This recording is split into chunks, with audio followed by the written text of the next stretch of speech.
राधे कृष्णा। श्रीमद् भागवत गीता अध्याय 4 दिव्य ज्ञान। भगवान श्री कृष्ण ने कहा, मैंने इस अमर योग विद्या का उपदेश सूर्यदेव विवस्वान को दिया और विवस्वान ने मनुष्यों के पिता मनु को उपदेश दिया और मनु ने इसका उपदेश इक्ष्वाकु को दिया। इस प्रकार यह परम विज्ञान गुरु परंपरा द्वारा प्राप्त किया गया और राजर्षियों ने इसी विधि से इसे समझा, किंतु कालक्रम में यह परंपरा छिन्न हो गई, अतः यह विज्ञान यथारूप में लुप्त हो गया लगता है।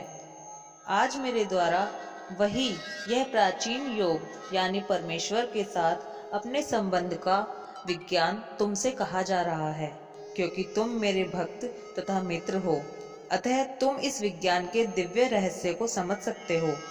अर्जुन ने कहा, सूर्यदेव विवस्वान आपसे पहले हो चुके ज्येष्ठ हैं, तो फिर मैं कैसे समझूं कि प्रारंभ में भी आपने इन्हें इस विद्या का उपदेश दिया था।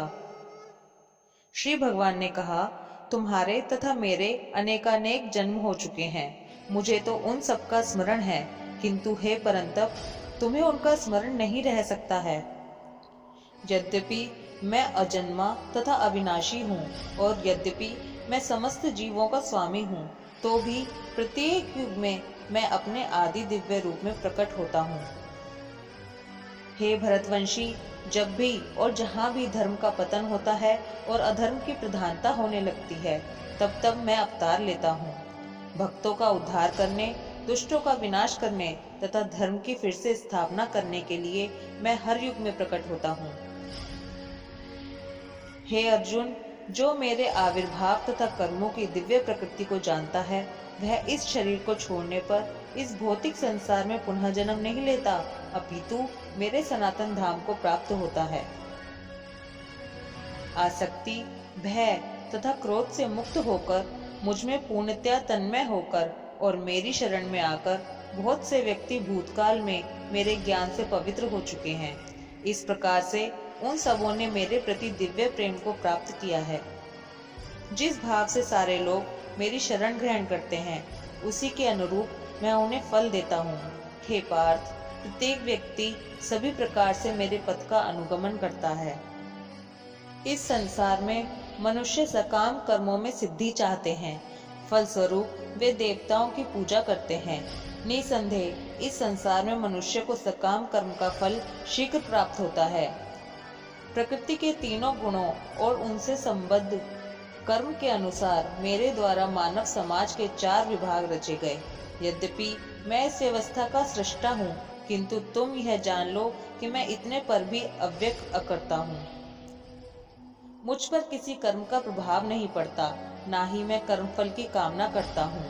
जो मेरे संबंध में इस सत्य को जानता है, वह भी कर्मों के फल के पाश में नहीं बंधता।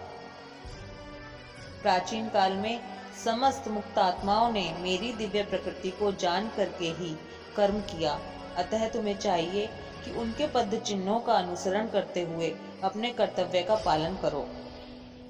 कर्म क्या है और अकर्म क्या है, इसे निश्चित करने में बुद्धिमान व्यक्ति भी मोहग्रस्त हो जाते हैं। अतएव मैं तुमको बताऊंगा कि कर्म क्या है, जिसे जानकर तुम सारे अशुभ से मुक्त हो सकोगे। कर्म की बारीकियों को समझना अत्यंत कठिन है, अतः मनुष्य को चाहिए कि वह यह ठीक से जाने कि कर्म क्या है, विकर्म क्या है और अकर्म क्या है।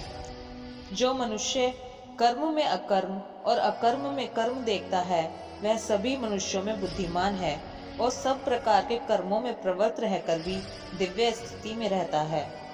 जिस व्यक्ति का प्रत्येक प्रयास इंद्रिय तृप्ति की कामना से रहित होता है, उसे पूर्ण ज्ञानी समझा जाता है। उसे ही साधु पुरुष ऐसा कर्ता कहते हैं, जिसने पूर्ण ज्ञान की अग्नि से कर्म फलों को भस्मसात कर दिया है। अपने कर्म फलों की सारी आसक्ति को त्याग कर सदैव संतुष्ट तथा स्वतंत्र रहकर वह सभी प्रकार के कार्यों में व्यस्त रहकर भी कोई सकाम कर्म नहीं करता। ऐसा ज्ञानी पुरुष पूर्ण रूप से संयमित मन तथा बुद्धि से कार्य करता है, अपनी संपत्ति के सारे स्वामित्व को त्याग देता है और केवल शरीर निर्वाह के लिए ही कर्म करता है। इस तरह कार्य करता हुआ वह पाप रूपी फलों से प्रभावित नहीं होता है। जो स्वतः होने वाले लाभ से संतुष्ट रहता है, जो द्वंद्व से मुक्त है और ईर्ष्या नहीं करता, जो सफलता तथा असफलता दोनों में स्थिर रहता है, वह कर्म करता हुआ भी कभी बंधता नहीं। जो पुरुष प्रकृति के गुणों के प्रति अनासक्त है और जो दिव्य ज्ञान में पूर्णतया स्थित है, उसके सारे कर्म ब्रह्म में लीन हो जाते हैं। जो व्यक्ति कृष्ण भावनामृत में पूर्णतया लीन रहता है, उसे अपने आध्यात्मिक कर्मों के योगदान के कारण अवश्य ही भगवत धाम की प्राप्ति होती है, क्योंकि उसमें हवन आध्यात्मिक होता है और हवि भी आध्यात्मिक होती है। कुछ योगी विभिन्न प्रकार के यज्ञों द्वारा देवताओं की भली भांति पूजा करते हैं और कुछ परब्रह्म रूपी अग्नि में आहुति डालते हैं। इनमें से कुछ श्रवण आदि क्रियाओं तथा इंद्रियों को मन की नियंत्रण रूपी अग्नि में स्वाहा कर देते हैं, तो दूसरे लोग इंद्रिय विषयों को इंद्रियों की अग्नि में स्वाहा कर देते हैं। दूसरे जो मन तथा इंद्रियों को वश में करके आत्म साक्षात्कार करना चाहते हैं, संपूर्ण इंद्रियों तथा प्राणवायु के कार्यों को संयमित मन रूपी अग्नि में आहुति कर देते हैं। कठोर व्रत अंगीकार करके कुछ लोग अपनी संपत्ति का त्याग करके, कुछ कठिन तपस्या द्वारा, कुछ अष्टांग योग पद्धति के अभ्यास द्वारा या दिव्य ज्ञान में उन्नति करने के लिए वेदों के अध्ययन द्वारा प्रबुद्ध बनते हैं। अन्य लोग भी हैं जो समाधि में रहने के लिए श्वास को रोकते हैं। वे अपान में प्राण को और प्राण में अपान को रोकने का अभ्यास करते हैं और अंत में प्राण अपान को रोककर समाधि में रहते हैं। अन्य योगी कम भोजन करके प्राण की प्राण में ही आहुति देते हैं। ये सभी यज्ञ करने वाले यज्ञों का अर्थ जानने के कारण पाप कर्मों से मुक्त हो जाते हैं और यज्ञों के फल रूपी अमृत को चखकर परम दिव्य आकाश की ओर बढ़ते जाते हैं। हे कुरुक्षेत्र, जब यज्ञ के बिना मनुष्य इस लोक में या इस जीवन में ही सुख पूर्वक नहीं रह सकता, तो फिर अगले जन्म में कैसे रह सकेगा? ये विभिन्न प्रकार के यज्ञ वेद सम्मत हैं और ये सभी विभिन्न प्रकार के कर्मों से उत्पन्न हैं। इन्हें इस रूप में जानने पर तुम मुक्त हो जाओगे। हे परंतप, द्रव्य यज्ञ से ज्ञान यज्ञ श्रेष्ठ है। हे पार्थ, अंत तो गत्वा सारे कर्म यज्ञों का अवसान दिव्य ज्ञान में होता है। तुम गुरु के पास जाकर सत्य को जानने का प्रयास करो, उनसे विनीत होकर जिज्ञासा करो और उनकी सेवा करो। स्वरूप सिद्ध व्यक्ति तुम्हें ज्ञान प्रदान कर सकते हैं, क्योंकि उन्होंने सत्य का दर्शन किया है। स्वरूप सिद्ध व्यक्ति से वास्तविक ज्ञान प्राप्त कर चुकने पर तुम पुनः कभी ऐसे मोह को प्राप्त नहीं होगे, क्योंकि इस ज्ञान के द्वारा तुम देख सकोगे कि सभी जीव परमात्मा के अंश स्वरूप हैं, अर्थात वे सब मेरे हैं। यदि तुम्हें समस्त पापियों में सर्वाधिक पापी समझा जाए, तो भी तुम दिव्य ज्ञान रूपी नाव में स्थित होकर दुख सागर को पार करने में समर्थ होंगे। जैसे प्रज्वलित अग्नि ईंधन को भस्म कर देती है, उसी तरह हे अर्जुन, ज्ञान रूपी अग्नि भौतिक कर्मों के समस्त फलों को जला डालती है। इस संसार में दिव्य ज्ञान के समान कुछ भी उद्दत तथा शुद्ध नहीं है। ऐसा ज्ञान समस्त योग का परिपक्व फल है। जो व्यक्ति भक्ति में सिद्ध हो जाता है, वह यथा समय अपने अंतर में इस ज्ञान का आस्वादन करता है।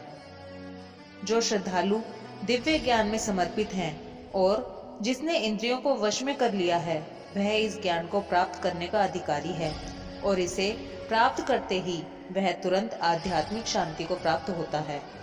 किंतु जो अज्ञानी तथा श्रद्धा विहीन व्यक्ति शास्त्रों में संदेह करता है, वे भगवत भावनामृत नहीं प्राप्त करते, अपितु नीचे गिर जाते हैं। संशय आत्मा के लिए ना तो इस लोक में ना ही परलोक में कोई सुख है। जो व्यक्ति अपने कर्म फलों का परित्याग करते हुए भक्ति करता है और जिसके संशय दिव्य ज्ञान द्वारा विनष्ट हो चुके होते हैं, वही वास्तव में आत्मपरायण है। हे धनंजय, वह कर्मों के बंधन से नहीं बंधता।